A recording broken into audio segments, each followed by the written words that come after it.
Toi, la petite fille qui a appelé la dernière fois, où tu dis que tu sors, il y a un gars qui te drague, il t'a invité à une soirée, tu as dit que tu ne pouvais pas et il t'a vu à la même soirée avec un autre gars. Mais le gars avec qui il t'a vu là, lui, il est fructueux. Mais lui, tu n'es pas fan de lui, tu es avec lui juste pour son jeton. Oui. Maintenant, quand tu as vu le gars le lendemain, il a fait comme si de rien n'était, il t'a pas demandé, mais c'est avec qui tu étais. Et puis, j'ai donné même mon exemple pour dire que quand j'étais encore à Yopougon, au fin fond des années passées, ok. Exactement. Donc, je t'avais dit, il ne faut pas te laisser gré par lui. Parce que si tu te laisses gré par lui, là, Goumen qui va te donner là, c'est là tu vas voir que tout ce que tu as fait là, il faisait attention à ça. Non, donc, oui, ma coach. Ok. Donc, tu es quand même retourné chez lui. Oui, ma coach, ma copine m'a trompée. Elle me dit que ce que vous dites n'est pas vrai, que moi de ne pas vous écouter. Elle m'a menti en fait. Donc, quand je suis repartie, elle m'a dit d'aller gré avec lui, que c'est qui va me considérer, il ne va pas me faire MP. Donc, je suis partie.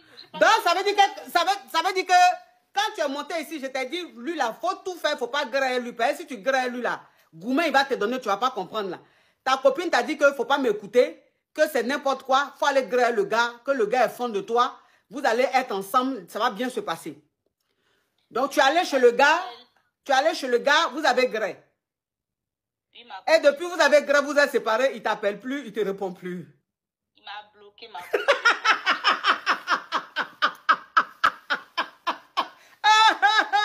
Oh, Seigneur Jésus. Oh, vraiment. Les enfants là, les petites filles là, c'est comme ça. Elles n'aiment pas écouter leur vieille mère. Elles n'aiment pas écouter leur vieille mère, les petites filles là. C'est comme ça. Quand on vous parle là, vous n'écoutez pas. Moi où je suis là, nous qui sommes votre vieille mère là, on a fait la guerre du Vietnam. On a traversé la mer sans chaussures, sans pirogue, sans bateau. Et puis il n'y a rien eu. On a marché dans le désert sans chaussures. On n'a même pas eu de morsures, de fourmis, ni même de crabes. On a vécu 1 an dans la forêt sans manger, sans boire. Il n'y a rien eu. On n'a pas perdu 1 kilo. Donc, quand on vous parle là, écoutez-nous. Quand nous, on vous parle là, écoutez-nous. Mais vous ne nous écoutez pas parce que c'est normal, vous êtes jeune. Donc, ça veut dire que moi-même, je t'ai dit. Tu dis non, ta copine, elle te dit, il ne faut pas écouter la femme, là, elle aime trop ça. Il faut aller grêler le gars. Maintenant, tu as allé grêler le gars t'a grêlé sérieusement. Le grêlis fut passé comment? Ma coach, le grêlis était magnifique. Franchement, il m'a fait rêver, ma coach. Tu avais dit qu'il n'avait pas anaconda, mais je t'avais dit que c'est parce que c'était pas, le tapis n'était pas... C'est normal, mais il est zigué, il s'aime, genre truc quoi. Oui. Il est zigué un peu genre Mazo façon là. Voilà. Donc, ça, j'ai dit, il me jette là-bas, il me met là-bas, jusqu'à 7 h du matin, ma coach. De minuit à 7 h.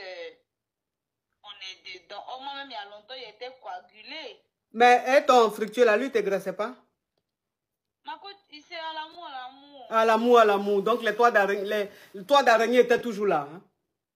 Voilà. Oui, le ménage n'était pas fait à fond. Hein? Oui. Donc, tu finis, mais tu ne te rappelles même pas que tu as gré, en fait. Oui, ben je vois. Le ménage, c'est quand le ménage n'est pas bien fait. Hein? Tu as encore les toits d'araignée, la poussière quelque part. Hein? Donc, le petit, le jeune, quand tu allais là, lui, il a bien fait la toilette, il a bien fait le ménage. Il enlevait les toits d'araignée, les poussières dans les coins, les recoins. Jusqu'à 7 h du matin. En même temps, là, j'étais fond. Quand c'est réveillé le matin, ils m'ont mené prendre le petit déjeuner, tout ça là, et tout. Je voyais déjà mon foyer, ma coach, je voyais déjà mon foyer. J'arrive à la maison. Oh Seigneur Jésus. Oui, ma petite. Ma coach, je voyais, en fait, il m'a dit que, il m'a rien dit, il m'a juste dit vraiment, tu es belle, hein, tu sais t'y prendre. Ma coach, la dernière fois, vous avez vu mon profil. Oui, tu dis ma petite. Belle, hein. Ouais, tu es très belle. Tu as du potentiel. Oui. Et ma coach, comme c'est un Togolais là, et puis je sais que votre mari est Togolais, je voulais être comme vous.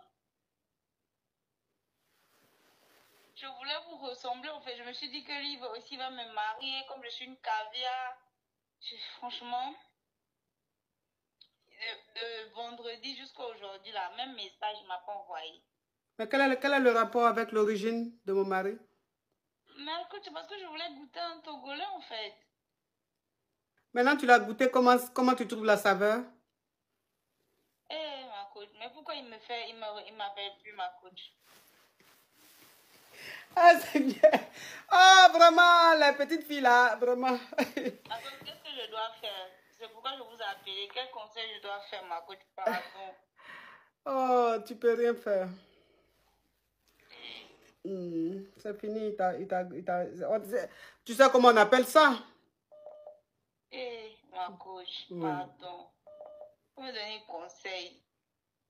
Est-ce que là, on peut donner un conseil qui va porter fruit en ce moment? Eh. Puisque le grêle, combien de jours et jusque-là, tu fus bloqué de partout. Est-ce que tu penses que là, même si je donne un conseil, est-ce que le conseil même va porter fruit? Parce que tu vas lui dire, je vais te dire, ma petite, faut faire ça, faut faire ça. Mais pour faire ça, là, il faut que tu sois en contact avec lui. Il t'a bloqué de partout. Donc, il n'y a plus de... Juste Instagram, il regarde mes stories, mais il ne me parle pas. Mais je vois qu'il regarde mes stories. Il regarde tes stories?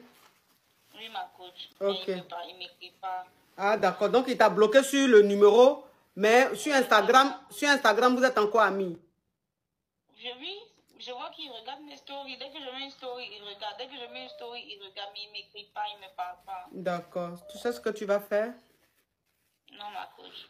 Ok. Tu vas chercher dans ta ville le restaurant togolais. Oui. Tu vas chercher un restaurant togolais dans ton quartier, dans ta ville. Maintenant, tu vas dans le restaurant, tu commandes de la koumé avec à des mains et que tu manges. Donc, pendant que tu es en train de manger à koumé là, et à des mains là, tu fais photo. Et puis, tu fais petite vidéo de 30 secondes où tu es en train de manger la koumé, les à des mains. Mais dans la vidéo là, quand tu coupes la koumé, là, des mains, tu manges, tu dis, c'est bon les à koumé et les à des mains. Il faut retenir ce que je suis en train de te dire. Parce que voilà comment le monsieur là va te débloquer. Le jeune là va te débloquer. Donc, ce que je suis en train de te dire là, il faut retenir. Hein. C'est bon le akoumé et les à des mains. Tu mets ça en story, en statut story là, où il regarde là, ou Instagram où tu mets statut et puis il regarde là. Tu mets ça. Maintenant, la photo là, tu coupes à des mains là, gros comme ça avec akoumé là, gros. Et puis tu fais genre tenter main dans ta bouche. Et puis tu mets aussi, quand il va voir ça, il va dire, oh, elle est touchante, hein, elle aime la nourriture de chez moi. Tu sais, comme ils sont très attachés à leur nourriture, donc ça peut le toucher. Oui, ça peut le toucher, il peut avoir des émotions qui vont l'amener à débloquer ce téléphone. Tu as compris, ma petite? Oui, ma coach, merci. Au revoir. Merci, ma coach. Oui. Je sais que tu es en train de... Tu veux revivre ce moment fort. Mais est-ce que ce moment arrivera encore? Ça, c'est dans le futur incertain. Parce que le futur que vous voyez là, il y a un futur qu'on appelle futur incertain. Mais ce futur-là, on ne l'apprend pas à l'école. On l'apprend dans la vie. L'école de la vie. On appelle ça le futur incertain. Parce que le futur même, ça ne va jamais arriver. Mais quand même, tu espères.